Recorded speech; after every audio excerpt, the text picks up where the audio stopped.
Hello students, today we are going to learn the topic measurement. Measuring helps us know the size of objects, like how tall a tree is or how wide a table is.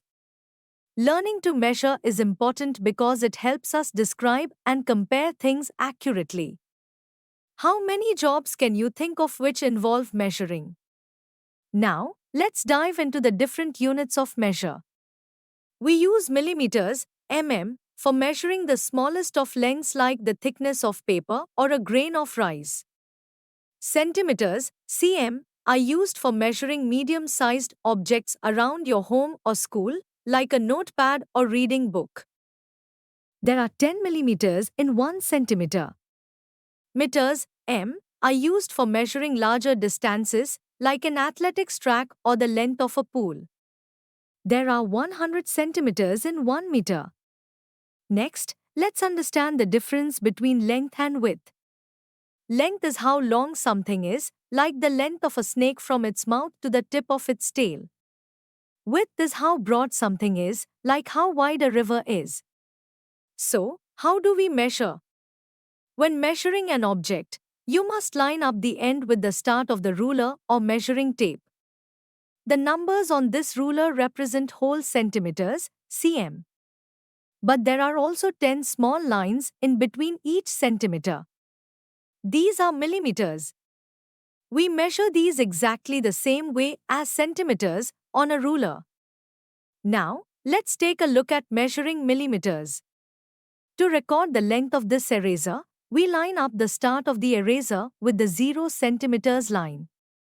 This eraser ends exactly halfway between 5 and 6 centimeters, so it's 5.5 centimeters or 5 centimeters and 5 millimeters or 55 millimeters. Next, let's talk about measuring width. To record the width of this pencil, we line up one side with the 0 centimeters line and then count the little lines, until we reach the other side. This pencil measures 4 millimeters wide. The addition of metric units is done in the same way as we do for whole numbers. There are two ways of adding metric units. You can convert them to smaller units and then add them. You can also add the units by writing them in different columns. For addition of length, let's add 4 meters 42 centimeters, 5 meters 45 centimeters, and 18 meters 30 centimeters. The answer is 28 meters 17 centimeters. Now, let's look at subtraction of length. If we subtract 4 meters 26 centimeters from 9 meters 38 centimeters, the answer is 5 meters 12 centimeters. Moving on to the conversion of metric units of length. To convert meters to centimeters, multiply by 100. To convert centimeters to meters, divide by 100. For instance, to convert 3.5 meters to centimeters, we multiply it by 100. 3.5 into 100 is equal to 350. So, 3.5 meters is equal to 350 centimeters. To convert 790 centimeters to meters, we divide it by 100. 790 by 100 is equal to 7.9.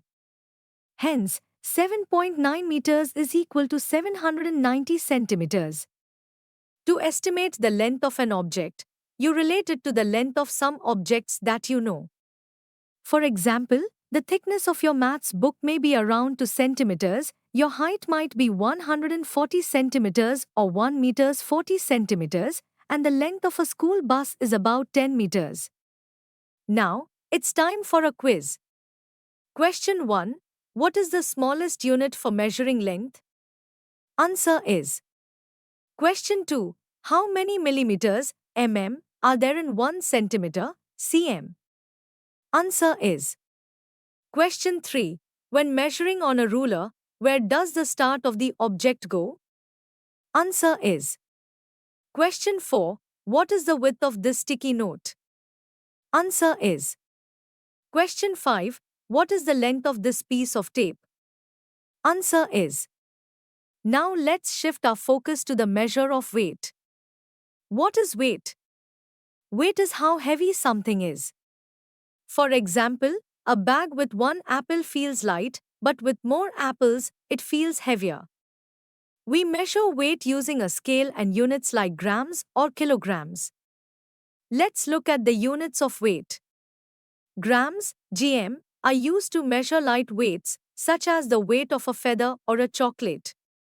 Kilograms, kg, are used to measure heavy weights such as the weight of a person or your school bag. Remember, 1 kilogram is equal to 1000 grams. Next, let's discuss the conversion of metric units of weight. To convert kilograms to grams, multiply by 1000. To convert grams to kilograms, divide it by 1000. For example, to convert 2.6 kilograms to grams, we multiply it by 1000. 2.6 into 1000 is equal to 2600. So, 2.6 kilograms is equal to 2600 grams. Conversely, to convert 3838 grams to kg, we divide it by 1000. 3838 by 1000 is equal to 3.838. So 3838 grams is equal to 3.838 kilograms.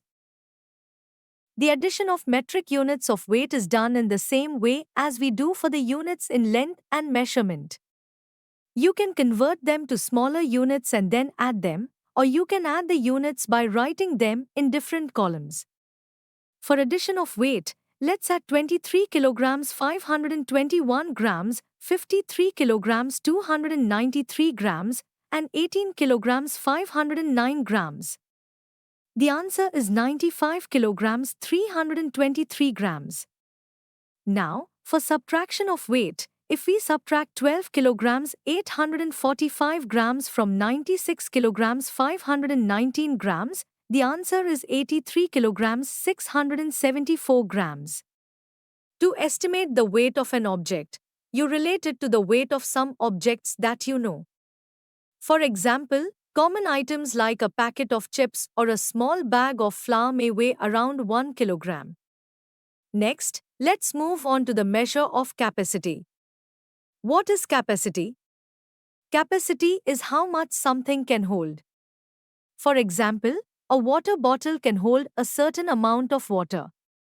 We measure capacity using units like milliliters or liters. Let's discuss the units of capacity. The milliliter, ml, is the smallest unit of capacity. 1 liter is equal to 1000 milliliters and 1 kiloliter, kl, is equal to 1000 liters or 1 million milliliters. For conversion of metric units of capacity, to convert liters to milliliters, multiply by 1000. To convert milliliters to liters, divide by 1000.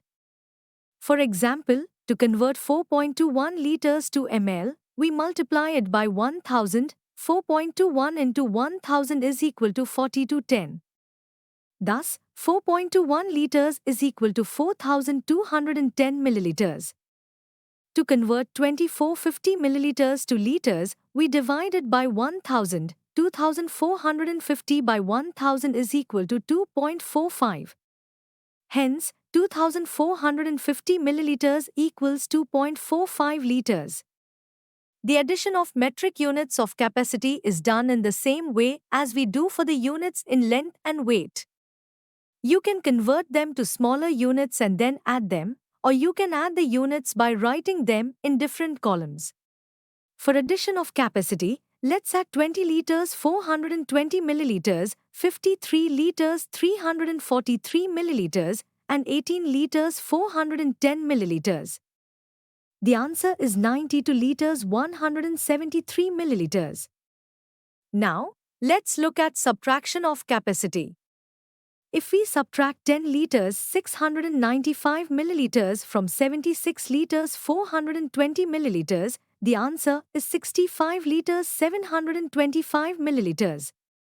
To estimate the capacity of an object, you relate it to the capacity of some objects that you know. For example, 10 milliliters could be the volume of eye drops, 100 milliliters is about the volume of a cup, and 1 liter is roughly the capacity of a standard water bottle. In summary, we have learned about the measurement of length, weight, and capacity. We covered metric units for each category, like how 1 centimeter equals 10 millimeters or that 1 kilogram equals 1000 grams. Understanding these measurements can help us in everyday life. We hope that you have understood the topic. You can now study chapter notes, watch video lectures, and solve MCQ tests of this chapter on EduRev to ensure you score well in your school exams. And that's not all. You also get amazing courses for maths, science, English, Hindi, and much more for class 4. Thank you.